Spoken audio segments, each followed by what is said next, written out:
صباح الخير.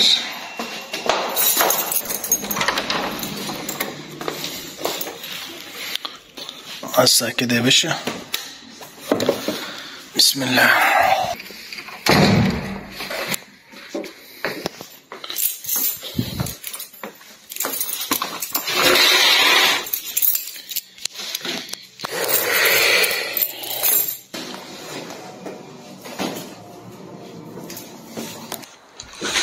السلام عليكم، ازيكم عاملين ايه؟ يا رب تكونوا بخير. ان شاء الله الفتره الجايه دي هنبدا نفلوج شويه على الطلبيات او الديزاينات اللي احنا بنشتغل عليها وبنصنعها سواء للاكاديميات او الانديه او للبراندات. احنا معانا طلبيه في البراند ده في بورسعيد وعامل تيشيرت المصري وده الديزاين. فانا قلت اعمل عينه الاول لدرجه اللون عشان اشوف درجه اللون هتطلع مظبوطه ولا ايه. فبرضو انا خليتهم يختاروا وهم موجودين هنا في المكتب بيتفقوا معايا في الطلبيه، خليتهم يختاروا درجه لون البنتونه اللي انا عاملها دي، ودي درجه اللون اللي هم اختاروها. انا بريح دماغي وعامل بنتونه زي دي CMYK وعامل RGB بحيث ان دي الصيغه دي تبقى موجوده والصيغه دي تبقى موجوده. فهم اختاروا الدرجه دي وده درجه اللون اللي طلعت معانا زي ما انتم شايفين كده. طبعا ده ساده، صدر ساده، والتيشيرت اصلا اوفر سايز. باذن الله الباترون المفروض يتعمل النهارده والباترونيست يبعته عشان ابعته للمصمم ويبدا يرسل لي الشغل وابدا ادخله في المطبعه ونطبع على القماش. دي خامه كلوز ماش. دي انا طابع العينه دي على الوش الناعم، بس طبعا هم عايزينه على الوش الخشن اللي هو اصلا المفروض ده وش القماش. فدي درجه اللون اللي طلعت معانا زي ما انتم شايفين. ان شاء الله المفروض النهارده الباترونيست يبعت لي الباترون بتاعه، هنبدا بقى ندخل على الطباعه ونطبع وبعد كده نخش على اخر مرحله اللي هي التقفيل باذن الله وتشطيب ومكوى ونبدا نشتغل. هاخدكم بقى معايا وباذن الله في الطلبيه دي اوريكم الاجواء بتمشي ازاي. هوريكم حاجات برده بسيطه مش حاجات كتير عشان ما تزهقوش. ومعايا برده طلبيه ثانيه اكاديميه الونش اكاديمي. هو هيغير اسم الاكاديميه، فهو بيغير اسم الاكاديميه قال لك انا اغير الطقم كمان. طبعا ما لقاش افضل من شركه المنصف سبورت ان هي تعمل له الطقم بتاعه وده الديزاين بتاعه، بس طبعا من غير لوجوهات ومن غير اي حاجه. برضو قلت اعمل عينه عشان اشوف درجات الالوان. درجات الالوان طلعت كويسه. عايزين بقى نظبط له شورت من نفس الخام، مش هطبعه له طبعا عشان برضو ما يكلفوش. فلو لقينا نفس الدرجه دي خام هنعملها له خام. ما لقيناش ممكن نعمل له الشورت اسود ساده وعليه اللوجوهات والارقام. ممكن نحط الماركه مثلا، هو عايز ماركه اديداس عادي احنا ممكن نمشيها له، مع ان احنا بندفع فلوس عشان الماركه بتاعتنا، بس ممكن نمشيها له عشان هو مننا وعلينا. دي درجه الازرق الخام وده الديزاين بتاعه. عايزكم بقى تقولوا لي رايكم، يعني هو ده المفروض الديزاين بتاعه تمام. فانا عايز اجيب الخام يبقى في اي درجه الشورت تكون واخده من اي درجه من دول. معانا المفروض ده الخام اهو، ده خام مش مطبوع انما ده مطبوع سبليميشن. ظهر الداخلي اللي جوه ابيض وده مطبوع سبليميشن اهو. عايزكم بقى تقولوا له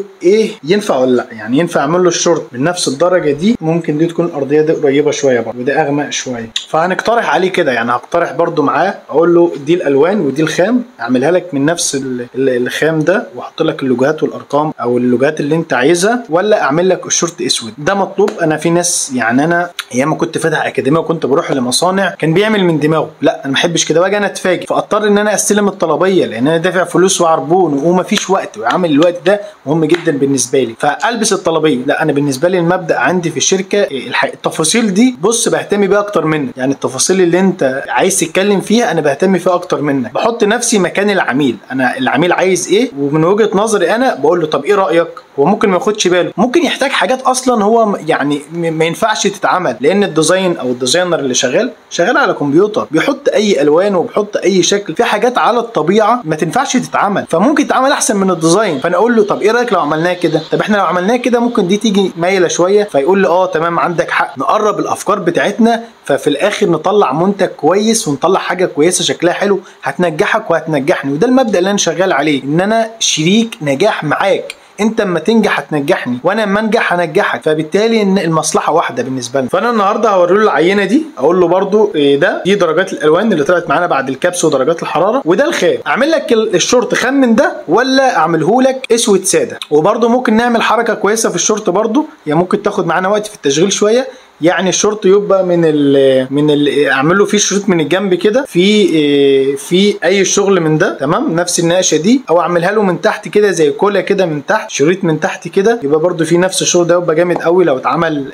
اسود ساده وفي الكلام ده. فانا اقترح عليه ده واقترح عليه ده وهو يختار. المفروض الكلام ده يتم النهارده وناخد ضن على الطلبيه عشان نبدا القماش ينزل المطبعه ويتطبع، وبعد كده ناخده ونوديه على المكن باذن الله ويخلص على المكن ويتفنش على طيب النهارده باذن الله معانا المفروض الباترون يخلص بتاع الطلبيه الاوفر سايز دي، وده انا عامل العينه دي على الباترون اللي هو العادي، هم امريكاني، بس هو اصلا المفروض الطلبيه دي تتعمل على الخشن، الوش الخشن زي ما انتم شايفين اللي هو المخرم ده، مش عارف واضح للكاميرا ولا ايه، تمام، وده الناف، فهم عايزينه على الخشن ده طبعا على الخشن، وبرده المقاسات بتاعته هتبقى اوفر سايز. فان شاء الله انا رايح اشوف العينه دلوقتي، اشوف محمد خلص العينه ولا ايه، فان شاء الله تطلع كويسه، والكولا لان معمول ليه الياقه زي ما انتم شايفين كده في الديزاين، فباذن الله تطلع كويسه وتعجبني ونشتغل عليها ان شاء الله.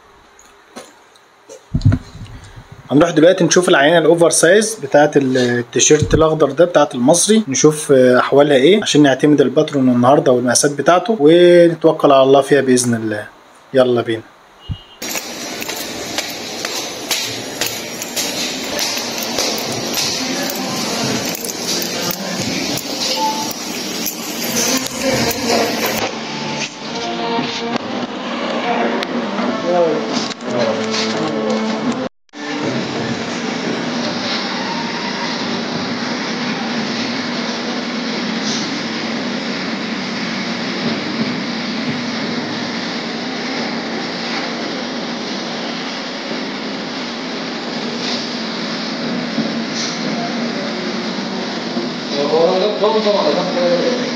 ايه؟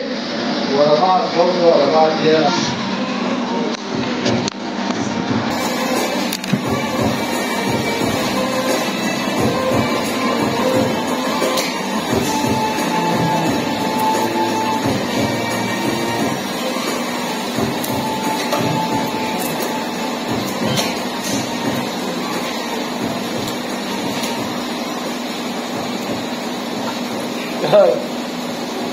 ده المفروض لارج. هو ده اللي اتعمل امبارح. كده هو الصندوق بتاعه الله. ايوه ما دي بقى لازم الجنبه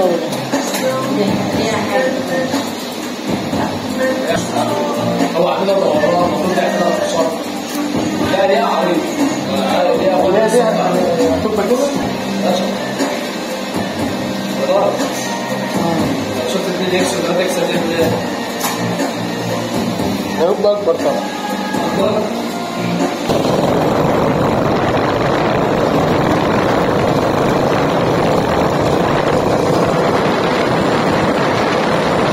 رحت شفت العينة كويسة، بس فيها مشكلة صغيرة كده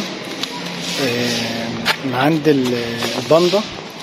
انا راجع تاني للباترونيست عشان يظبطها ان شاء الله، ونشوف الدنيا بقى، لان الطقم ده هيتطبع سبليميشن فما ينفعش، لازم كله يكون كويس يعني.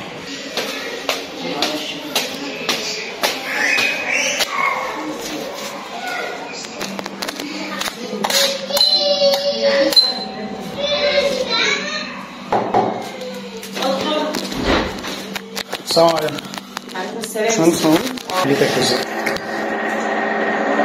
كل حاجه.